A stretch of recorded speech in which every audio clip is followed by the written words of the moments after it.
On this week's news discussion, EA cancel another Star Wars game, the ocean's getting smaller for Sea of Thieves, and Netflix are afraid of Fortnite.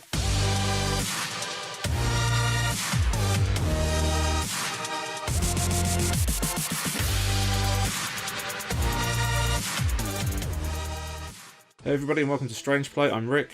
I'm Simon. And this is the news discussion for Sunday the 20th of January. So for those of you who are new here, what we do on this show is each and every week we go over 3 or 4 of the biggest gaming stories of the past 7 days, give you the facts and then share our opinions.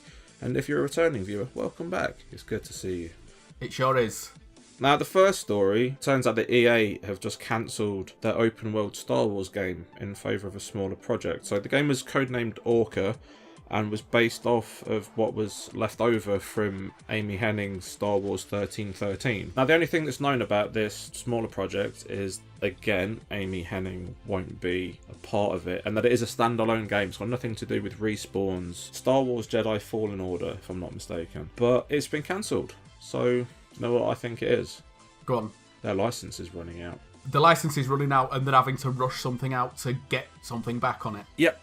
That is exactly what I think it is. I think that after everything that happened with Battlefront 2, and the fact that Bob Iger himself had to ring up EA and said, sort your shit out, and they've only brought out, 2 games in 8 years? Something like that? Yep. Their license is running out, and they realised that this big open world game wouldn't have been ready in time for either a license renewal or the inevitable getting it revoked, because let's face it, they do not deserve this license. In fact, it was on Kind of Funny, writer Gary Whitta, who was a co-writer on Rogue One. He came out with a quote that comicbook.com reported that is very poignant. It says, "It has been catastrophically mismanaged. If I were Disney, I'd be fucking furious. I saw a bunch of that game and it looked terrific. It would have been Star Wars Uncharted." Yeah. So yeah, I think this is very much EA trying to throw everything they have into a smaller project so they can get some return on it before they lose the license, because let's face it, if they don't lose this license, Disney are fucking idiots.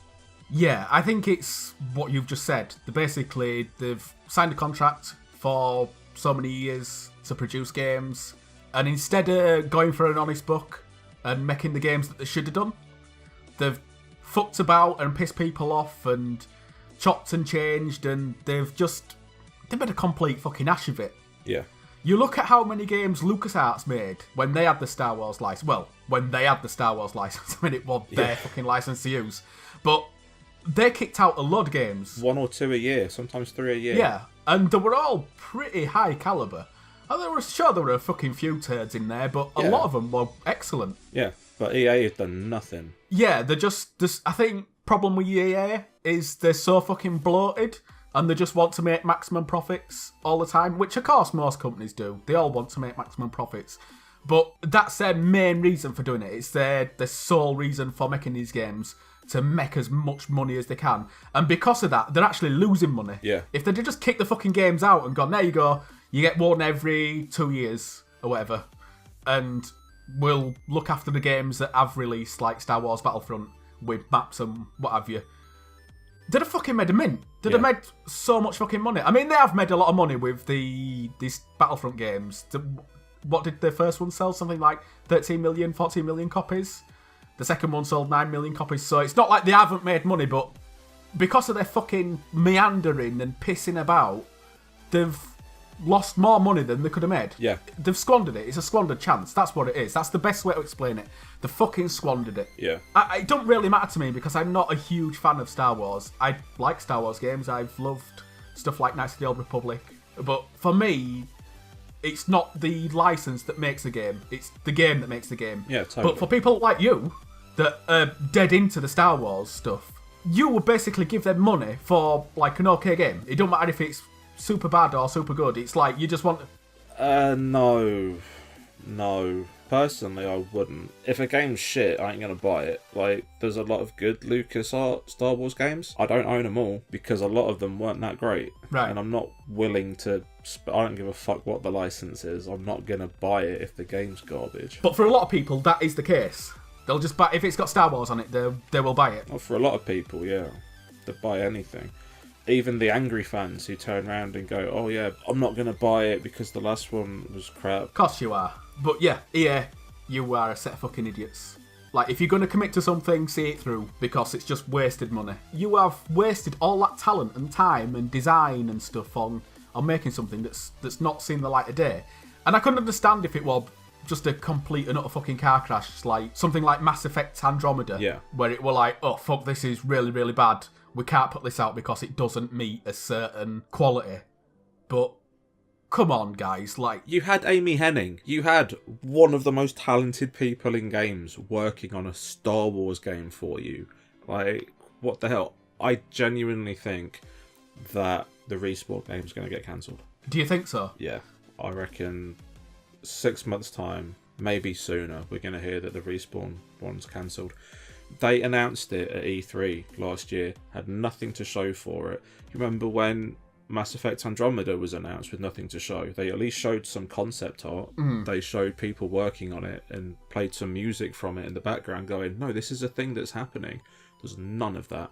That game is so near to the start of its development process that I genuinely think that if the projected release date for it doesn't look like it's going to get met, and it looks like it's going to get pushed, and it goes beyond the boundaries of the license agreement, EA are going to go, fuck it, scrap it, because they're going to lose the license before the game comes out. Yeah, they're basically racing the tide. Yeah. I do think that you mentioned the licensing and stuff, with giving it to EA and giving it to someone else. I think the best thing to do with the Disney license is break it down and give it to the people that can make those type of games. So you're not just giving it to EA, you're giving it to several different developers. I think Disney are going to look at the success of Insomniac's Spider-Man game and go, yeah, this is how we handle the license, because there hasn't been a lot of Marvel games out for a very long time because of a lot of mishandled licenses. The games published by Sega were garbage, like Iron Man and Iron Man 2. But now you've got the new wave of Spider-Man, which is amazing. And then you've got Marvel Ultimate Alliance 3, which was given to Team Ninja. You know, that's out this year. Those licenses were given at similar times. And I think with the success of especially Spider-Man and then hopefully the Black Order, Disney are going to go, right, we need to give the Star Wars license to people who are going to do something with it, not just give it to one publisher and let them handle it. We'll handle it and we'll actually divvy it out to people that we think are going to do the game's justice. Yeah, I'm going to say that's the main thing. Not just getting something out, but actually doing the project's justice as well. Yeah. What have you got next? Okay, so we're going onto the high seas next with Sea of Thieves. Sea of Thieves is getting smaller, which is no bad thing, because it's not actually about the game getting smaller, it's about the file size of the game getting smaller. Now, it's a little bit technical, but the update that is bringing this file reduction is coming out on the 6th of February, and it's basically, they just want to free up space on people's consoles and machines. Right. Xbox users will see a saving of 25 gig. Xbox One X users will see a 22 gigabyte saving, and PC players will see a saving of 20 gigabytes. Which is, it's a fucking game. Like, 20 gigabytes is, it's not to be sniffed at. Yeah. The updated build will also have a side effect of content being made more regular. So, you and I have both worked within a game developer. You know that builds and stuff pass backwards and forwards as they go through various iterations. And if you've got a fucking 50 gigabyte game, or a 60 gigabyte game, it just takes longer. It takes longer to fucking move about. It takes longer to install. It's all time saved. Apparently, it's going to be one of those instances where they're going to be able to save time on that and spend time elsewhere on making DLC and what have you, which is, it's in sore need of something like Sea of Thieves, because it's not exactly swimming in content. Because of how the update is structured, a complete re-download is going to be needed. So, yeah, I bought this game just before Christmas, 40 odd fucking gig, and now I'm gonna have to download another 20 odd gig. I mean, the good news is it'll take you half the time. Yeah, of course it will. I think it's an interesting thing to look at, because I look at the games on my PlayStation 4 and my Steam account, and some of them are in excess of 100 gig. Yeah. And it's like, what the fuck? Like, Why are these games so big? You look at something like Red Dead Redemption 2. It comes on 2 fucking Blu-rays. Grand Theft Auto, also, that's got to be fucking 150 gig now in size. It's fucking massive. I don't think there's any need for it to be that big. It's just basically, they're lazy. They've built expansion on expansion instead of going, okay, right, we're going to consolidate it all, which is what Rare have done with this. They've consolidated the build and made sure that it's as the minimum that it can be.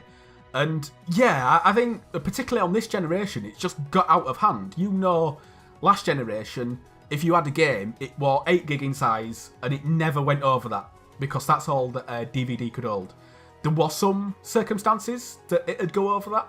If you had something like, I think Fallout 3 went over 8 gigabytes with the DLCs and stuff that it brought out. But they were very rare. That's not really the case anymore. You have games that they're just way in at fucking 30, 40, 50 gig now, and it's like, come on, guys. It's because so much is digital, they don't have to worry about putting it on a disc anymore. That's exactly it. Just go, right, push it out. Even when you buy it on a disc, a lot of the time you put it in your machine, and then you have to wait to download and install stuff anyway. Yeah, I'm just going to say, Fallout 76, 50 gig update. The new Call of Duty with the Blackout mode, 50 gig update. It's all fucking size, and people don't have the space to surrender to that, especially if you have a couple of games. You don't just play one game, do you? You tend to have a couple on go. Yeah. And it's getting out of hand, and to see someone actually recognise that and go, oh, you know what? To see Rare, of all people, recognise that. Yeah, and as a smaller gamer as well, if you want to stay installed and have people using your game, being as small as possible is going to be beneficial because when you're looking through your console or your PC and you're going, oh, what can I fucking delete to install something else? You see a big fucking file size and it's like, yeah, fuck that. That's going. I'm not playing it. I don't play it enough, so... 100% truth. That is, when I'm trying to free up space on my PlayStation 4s, it's always the big stuff that goes. Yeah, it's like, fuck this. Bye. I'll see you later. I just can't be bothered with it. I don't play you enough, so you're gone. And for Rare to realise this and do something about it is... I think it's admirable. And I'd like to see it be an industry standard. If you sort of update your game regularly, Blizzard did it with Overwatch. They went from like a 20-odd gigabyte file size down to a 13 gig. They just completely rewrote the game. Nice. And it were like, it saved fucking 7 gig on my hard drive, which I know it might not seem like a lot in the grand scheme of things, but if you have several games installed, it's saving another game install, you know? And I think that actions like this should make the industry look in on itself and go, we shouldn't be so greedy on how much space we're taking because it's not fucking limitless. Yeah, like I say, I really wish it were an industry standard for people to just go, you know what, we're going to compact everything because having games like Gears of War 4 that fucking take up 100 gig plus is just, it ain't fucking acceptable. Come on, guys. Like, be reasonable. We don't have amazing internet connections to be fucking downloading this shit all the time. We don't have the space to store it. You're being unreasonable with what you're asking us to put up with. And just keep your fucking file sizes small. File sizes are just incredible. They're just incredible in size, and it's got to stop. And practices like this, they get the thumbs up from me. What we got next? Yeah, for this one, I'm just going to read it straight from Polygon. There's a lot of numbers and weird stuff in it. So, as far as Netflix is concerned, the competition extends beyond duking it out with the titans of old Hollywood. This is a fight for the eyeballs, and one of the fiercest competitors is, of all things in the streaming giant's orbit, Epic Games. In its earning reports of 2018, published Thursday, Netflix estimated that it commands 10% of television screens in the US and slightly less than that for total mobile screen time. In other countries, the percentages are lower due to lower penetration of our service. The reason Netflix said isn't because of obvious streaming competition, but of online platforms and video games. We compete with and lose to Fortnite more than HBO, the report indicated. By the end of 2018, Netflix claimed nearly 139 million paying memberships worldwide. Meanwhile, in November 2018, Epic reported that its blockbuster Battle Royale game commanded upwards of 200 million registered users. In its quarterly report, Netflix made clear that consumer screen time is its most valuable metric and that Fortnite, just one of endless options for plugged-in audiences, offers the stiffest competition. They're also looking at YouTube and Twitch as competition as well, but it's interesting that they've turned around and looked at video games as the main competitor. I think it's very astute, if I'm being honest. Because, look at me and you. We get home from work, we have a wash, do whatever we're going to do, and then we might make something to eat. What's the first thing we do? We put Netflix on, we put YouTube on, or we put Twitch on. It's one of those. We're not consuming entertainment like our parents did or their parents did. It's very different now. It's all coming through a pipe. Yeah. It's not just coming from one area either, because you're just under a constant barrage of having all these different distractions. You've got your phone, you've got your tablet, you've got your TV, you've got a PC or your laptop if you have them, you've got a console, and you've got all these things vying for your attention. And for Netflix to realise that it's like a modern person, someone that's more likely to spend money on a Netflix subscription, they're going to have a console. They know that their readings, when they look at their analytics, that people are watching from Xboxes, they're watching from PlayStations, they're watching from PCs, and they're going to know that those things are going to have things installed on them. They know that people are going to be playing stuff like God of War. They know people are going to be playing Spider-Man or Fortnite, as they name it. I think they just say Fortnite because it's the easiest metric for people to understand. It's the biggest. Yeah, it's the biggest. But it's not just that, it's just games in general. People like to chill out with a game. It's not like it was in the 80s or 90s where, or even the 90s even, where you'd come back and just watch TV for the night. It just don't happen.